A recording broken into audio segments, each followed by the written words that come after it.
यूँ तो इस दुनिया में सैकड़ों ऐसे खजाने दबे और छिपे हुए हैं जो कभी किसी काल में खो गए थे। इस तरह के खजाने या तो जानबूझकर छिपाए गए या फिर दुर्घटनावश वह खुद ही खो गए। इन खोए खजानों की खोज का विचार हमेशा से इंसानी दिमाग में आता रहा है। बहुत से लोगों ने इस तरह की खोजों में अपना पूरा जीवन लगा दिया। ऐसे कुछ खजाने खोज भी लिए गए, लेकिन कुछ खजाने केवल किंवदंतियां बनकर ही रह गए। समुद्र के गर्भ में, पहाड़ियों की चोटी पर, पूजा घरों में, कुओं में, महलों में और भी जाने कहां कहां इन खजानों को छिपाने का प्रयास किया गया था। भारत में भी ऐसे खजाने और उनकी कहानियों की कोई कमी नहीं है। आज हम आपको बताएंगे भारत के ऐसे 5 खोए हुए खजानों के बारे में जिनकी कहानी भी बेहद दिलचस्प है। हालांकि इनमें कौन सी कहानी सच्ची है और कौन सी कल्पना, इसके बारे में ठीक ठीक तो कुछ भी नहीं कहा जा सकता।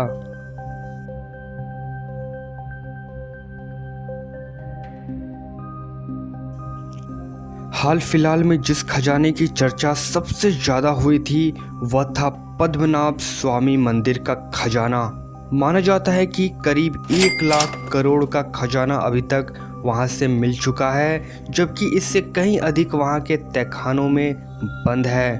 कहा जाता है कि 10वीं शताब्दी में आए राजवंश ने इस मंदिर का निर्माण करवाया था। इसके बाद 1750 में त्रावणकोर के एक योद्धा मार्तंड वर्मा ने आसपास के इलाकों को जीतकर और संपदा बढ़ाई थी। त्रावणकोर के शासकों ने शासन को दैवीय स्वीकृति दिला दी थी और राज्य भगवान को समर्पित कर दिया था। मंदिर से भगवान विष्णु की एक मूर्ति भी मिली है जो स्वयं शालिग्राम पत्थर से बनी हुई है। मार्तंड वर्मा ने पुर्तगाली समुद्री बेड़े और उसके खजाने पर भी कब्जा कर लिया था।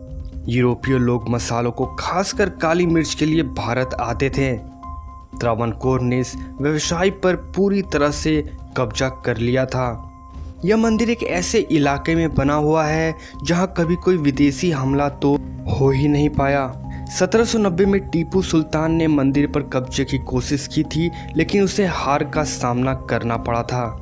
त्रावणकोर के अंतिम महाराजा बलराम वर्मा की 1991 में मौत हो गई थी, जिसके बाद 2007 में एक पूर्व आईपीएस अधिकारी सुंदर राजन ने एक याचिका कोर्ट में दाखिल कर राज परिवार के अधिकार को चुनौती दी थी।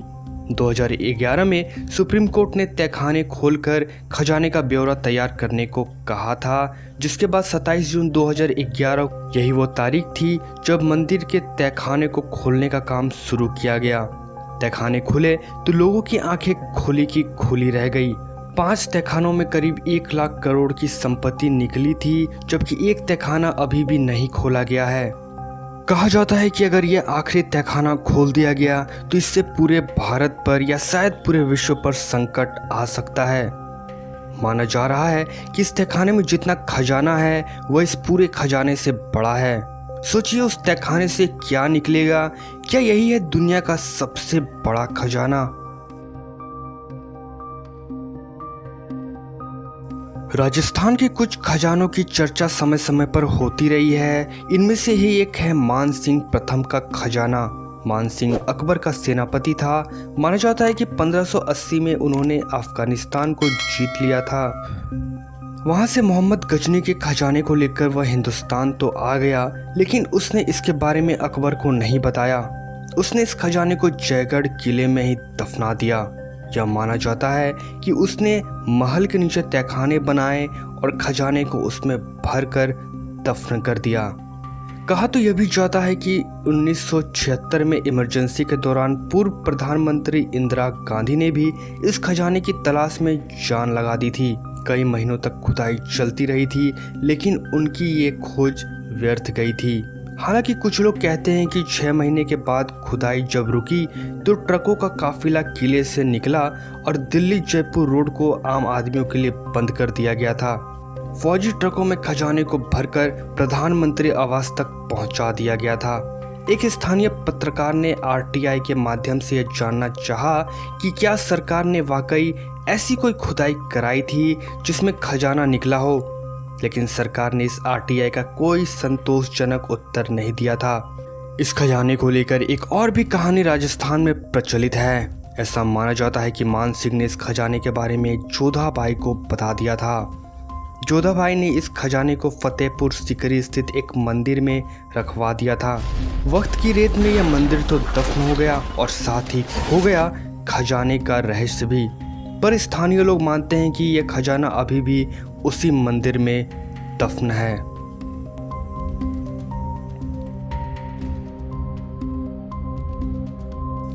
बिहार के राजगीर में भी खजाना दबे होने की बात कही जाती है।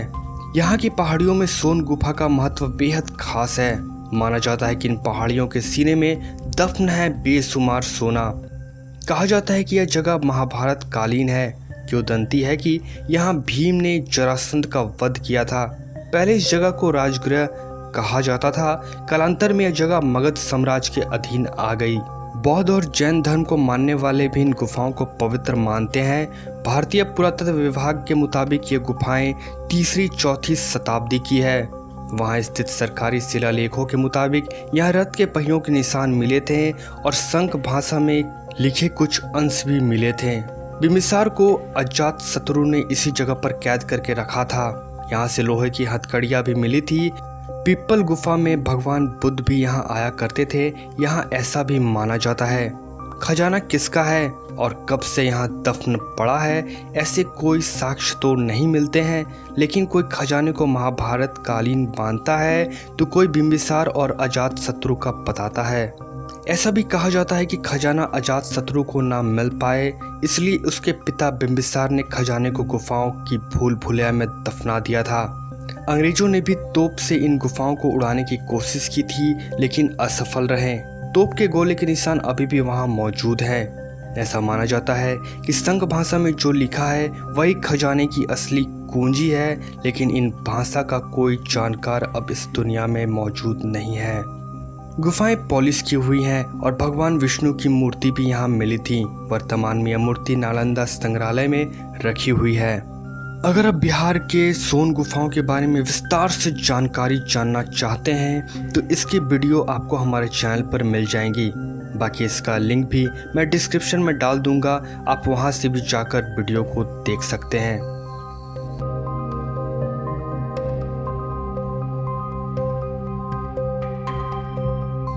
ऐसा माना जाता है कि कभी ऐतिहासिक गोलकुंडा किला और चार मीनार के बीच 15 फुट चौड़ी और 30 फुट ऊंची एक भूमिगत सुरंग हुआ करती थी। इस सुरंग को सुल्तान मोहम्मद कुली कुतुब शाह ने बनवाया था। माना तो यह भी जाता है कि इस सुरंग में शाही परिवार ने अपना शाही खजाना छिपा कर रखा था, जो स्थानीय किस्सों के अनुसार आज भी यहाँ मौजूद है।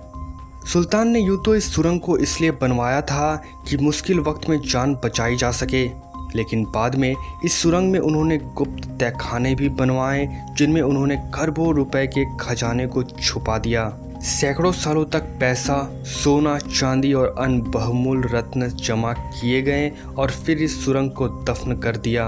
1936 में निजाम मीर उस्मान अली ने एक सर्वे कराया था और साथ ही नक्शा भी बनवाया था।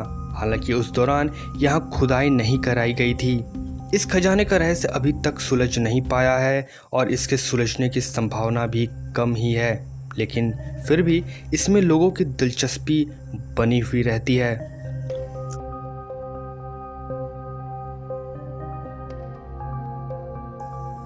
हिमाचल प्रदेश की कमरूनाग झील के बारे में माना जाता है कि इसका अंत पाताल में होता है और खजाने की रक्षा करते हैं स्वयं नाग देवता।